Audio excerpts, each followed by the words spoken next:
Shalom saudara yang dikasihi oleh Tuhan Yesus Kristus. Selamat pagi. Kita bertemu kembali dalam Morning Devotion pada pagi hari ini. Saya Ina bersama-sama dengan Jonathan Patiasina. Saudara, kita akan membacakan firman Tuhan dalam Injil Matius pasal yang ke-11 ayat yang ke-28 sampai dengan ayat yang ke-30, di mana firman Tuhan katakan demikian. Marilah kepadaku semua yang letih, lesu dan berbeban berat. Aku akan memberi kelegaan kepadamu. Pikulah kuk yang kupasang dan belajarlah daripada aku. Karena aku lemah lembut dan rendah hati, dan jiwamu mendapat ketenangan.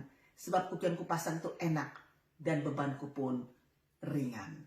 Saudara, Tuhan Yesus buka tangannya dan katakan kepada kita, supaya kita datang kepada Dia. Karena dari kata marilah itu, dua hal, pikul kuk dan belajar daripada Tuhan Yesus Kristus. Sebuah ajakan yang luar biasa. Tuhan mengajak kita untuk belajar langsung dari Dia. Tuhan mengajak kita untuk datang dan belajar dari pribadinya. Belajar bersama-sama dengan Dia. Dia berkata, belajarlah kepadaku karena aku lemah lembut dan rendah hati. Nah tentu mata kuliah lemah lembut dan rendah hati ini adalah satu hal yang sangat penting buat kita dalam kehidupan ini. Ya saudara yang dikasihi oleh Tuhan, lemah lembut dan rendah hati. Lemah lembut artinya power under control, yaitu kuasa yang terkendali. Sedangkan rendah hati artinya tidak memaksakan kehendak kita, supaya bukan kehendak kita yang jadi. Kita menyerahkan kepada Tuhan supaya kehendak Tuhan yang terlaksana dalam kehidupan kita. Karena kita tahu bahwa kehendak Tuhan itu yang paling terbaik terjadi atas kehidupan ini. Seringkali orang tidak dapat menahan emosinya.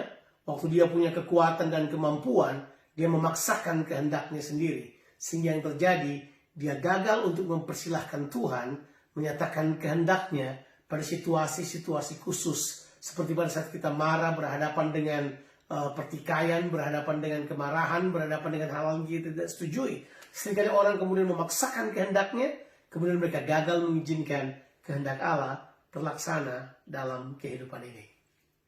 Lalu Alkitab katakan juga jiwamu akan mendapat ketenangan. Saudara, yang saat ini sangat dibutuhkan sekarang adalah jiwa yang tenang.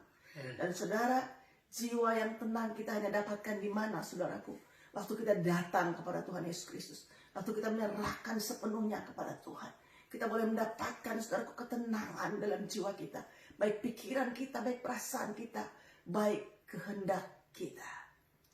Memang benar Yesus berkata, untuk kamu mendapatkan ketenangan tersebut, kita harus datang memikul kuk yang Dia bakal pasang dalam kehidupan kita. Memikul kuk berbicara tentang disiplin kehidupan. Ini saya mempercayai bahwa kita perlu dimuridkan. Kita dimuridkan oleh Tuhan Yesus Kristus dalam kehidupan ini. Dia mau supaya kita dalam disiplin-disiplin yang Dia ajarkan kepada kita. Sebab terlalu lama kita ikuti keinginan kita. Terlalu lama kita ikuti kedagingan kita. Terlalu lama kita ikuti kemauan kita. Dia berkata, yuk mari belajar kepadaku. Didisiplin dulu kehidupanmu. Didisiplin dalam cara berpikirmu supaya cara pikirmu seperti aku. Kamu akan diajar didisiplin dalam perasaanmu supaya kamu merasa dan berpikir seperti aku. Didisiplin dalam banyak hal, dalam perkataan. Supaya kita hanya mengatakan perkataan-perkataan Tuhan. Tuhan mau mengajari kita, tapi kita perlu untuk menerima kuk yang Dia pasang dengan kita.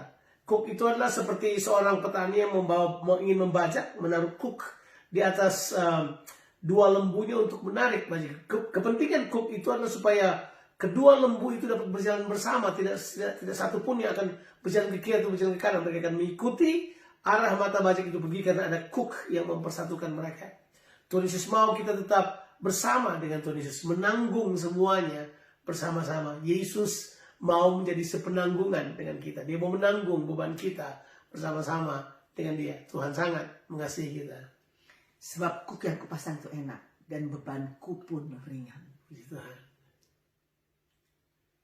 Saya mempercayai bahwa memang kita perlu masuk pada bimbingan-bimbingan, tuntunan Tuhan, pada disiplin-disiplin yang Tuhan arahkan dalam kehidupan kita. Jangan takut disiplin, jangan takut kehilangan kenyamanan sebentar untuk kepentingan kekekalan. Seperti yang Tuhan janjikan buat kita. Sebab kuk yang Dia pasang itu enak. Dan bebannya pun ringan. Mengapa? Karena Dia ikut memikul bersama-sama dengan saudara. Tuhan Yesus memberkati kita sekalian. Amin.